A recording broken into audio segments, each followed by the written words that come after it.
तुम्हारा बहुत शुक्रिया। रेयान, देखा ना तुमने, इंसान के हर मसले का कोई ना कोई हल जरूर होता है। अब देखो मीरान भाई से बात करके तुम्हारा चेहरा खुशी से कितना खिल गया है। तुम मेरे काम में दखल क्यों देते हो? अगर तुम चाहते तो नाश्ता खुद भी बना सकते थे। आप गलत समझ रही हैं, मेरा ऐसा कोई इरादा नहीं था। तुम दोनों क्यों लड़ रहे हो, क्या बात है? इसने मुझे बताए बगैर चमचों और कांटों की जगह तब्दील कर दी। जिन चीजों को मैं दाएं तरफ रखती हूँ, इसने उठाकर बाएं तरफ रख दिया। अब ये काम सिखाएगा मुझे। Good morning. Good morning. Malaika, मुझे टोस्ट बनाकर दे सकती हो?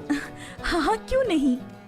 जी जी बिल्कुल, यहाँ ये पेटिस रखे हैं, आप ये खाएं, तब तक मैं आपके लिए टोस्ट बना देती हूँ। नहीं नहीं मलाइका, मैं ये नहीं खाऊंगा। चले कोई बात नहीं, मैं बना बहुत देती हूँ। शुक्रिया। बस अभी लाई। कोई भी चीज अपनी जगह पर नहीं मिल रही मुझे। पहले चमचों और कांटों की जगह बदल डाली और अब शहद की बरनी। आखिर कहाँ रख दी शहद की बरनी? शहद की बरनी कहाँ रखी तुमने? अरे मेरी आपा, ये देखें, यहाँ रखा है मैंने, आप इसे आसानी से उठा सकेंगी।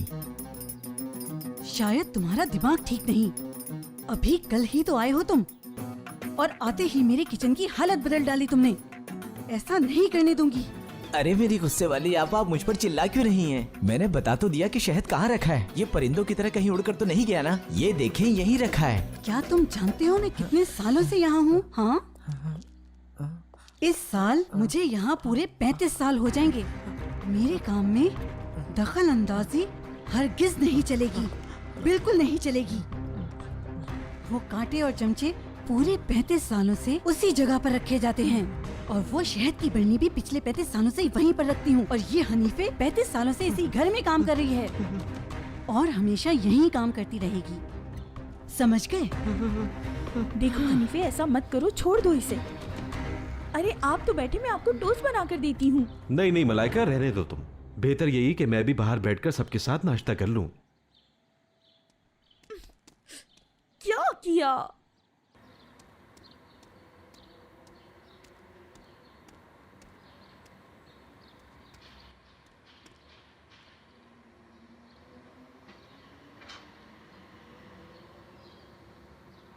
हेलो, एक बहुत ही जरूरी बात बताने के लिए कॉल की है।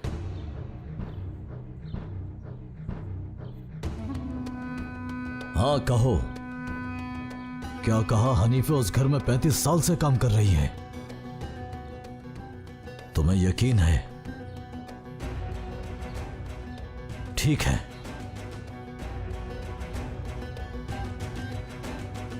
ये सब कैसे है?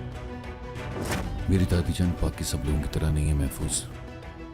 तुम जानते हो कि उन्होंने ना ही सिर्फ 29 साल तक अपनी ही बहन से बदला लिया, बल्कि वो ऐसी जालिम खातून है महफूज जिन्होंने पतले की खातिर अपने ही पोते को अपने ही घर से दूर रखा। इसका मतलब है कि हनीफे का मकसद कुछ और था, यानी अपनी मर्जी से 29 साल वहां गुजारे। लेकिन मुझसे तो किसी ने भी नहीं पूछा कि मैं क्या चाहता हूं। मैं वो शख्स हूं जिसने 29 साल तक अपनी माँ और बहन की जुदाई बर्दाश्त की, और मेरी लम्हा बालम्हा अपनी बहन और माँ की जुदाई की वजह से अजीज असलान पे से नफरत बढ़ती चली गई। जो खातून अपने पोते के साथ ऐसा करे, अपनी ही बहन को नौकर बना दे, उसी खातून से बदला लेने के लिए मैं इस शहर में आया हूं। दादी जान के सारे राज हनीफे खातून जरूर जानती होंगी।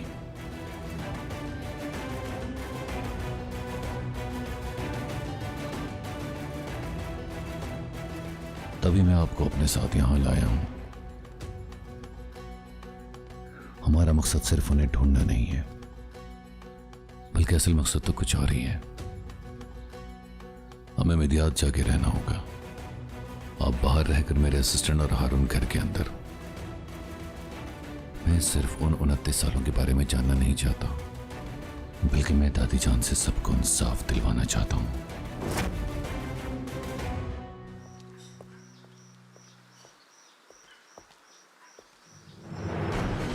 तुम सही थे। तुम्हारी दादी जान का इंतकाम सिर्फ उस रात के लिए नहीं है।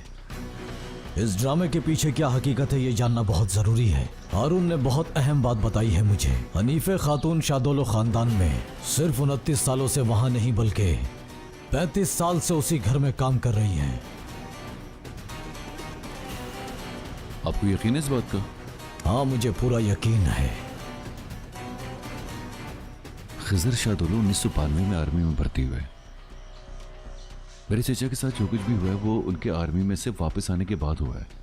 अगर हनीफे 6 साल पहले उस घर में दाखिल हुई तो खिजर शाहदोलो उस वक्त 14 साल का एक बच्चा था, बल्कि वो तो उस वक्त दिलशा से भी नहीं मिला होगा।